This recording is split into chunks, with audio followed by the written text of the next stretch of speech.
എയർലൈനേ ഉള്ളെങ്കിലാണ് ചെയ്യുന്നത്. ഇവിടെ ഒരു കൊടുക്കും ലെയർ. നമ്മൾ സ്പിൻഡ് വെക്കുന്നാലും ഇവിടെ ഒരു ലെയർ കൊടുക്കും, ഇവിടെ ഒരു ലെയർ കൊടുക്കും, ഇവിടെ ഒരു ലെയർ കൊടുക്കും. എന്നിട്ട് ഇവിടെ ഒരു ആങ്കർ കൊടുക്കും, ഇവിടെ ഒരു ആങ്കർ കൊടുക്കും. തുടക്കത്തിലൊരു ആങ്കർ കൊടുക്കും. അത് കഴിഞ്ഞിട്ട് ഇത് 4 എണ്ണം വെക്കും.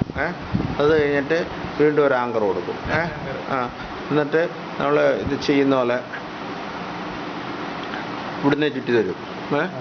ചുറ്റി ഇങ്ങനെ ഫ്ലെക്സ് ഇങ്ങനെ വെച്ചിട്ട് ഇങ്ങനെ ഇട്ട് ഇവിടെയൊക്കെ ചുറ്റി വെച്ചിട്ട് ഇവിടെ എല്ലാം ചുറ്റി ഇവിടം തൊട്ട് ഇവിടം വരെ POP ചെയ്തുകൊണ്ടിരിക്കും.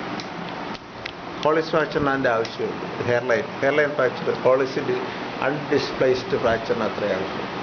പിന്നെ ഇതെല്ലാം മെറ്റാ കാർപ്പൽ ഉണ്ടെങ്കിലും ഇത് മതി. മറ്റേ സ്പ്രിൻ്റ് ഇവിടുന്നേ കൊടുക്കുക, ഇവിടുന്നേ കൊടുക്കുക, ഇവിടെയും കൊടുക്കുക. അത് ഇതേപോലെ മുകളിലും താഴെയും കൊടുത്തിട്ട് വേണമെങ്കിൽ സൈഡിലൂടെ കൊടുത്തിട്ട് ഇവിടെ ആങ്കർ കൊടുക്കുക, ഇവിടെ ഒരു ആങ്കർ കൊടുക്കുക. ചുറ്റി ഇവിടം വരെ POP ആക്കി കൊടുക്കും. അനങ്ങത്തില്ലത്. ഒരു ദിവസം കൊണ്ട് എടുത്തു കളയണം എന്നൊന്നും ആവശ്യമില്ല. ഞാൻ തന്നെ അറിഞ്ഞാൽ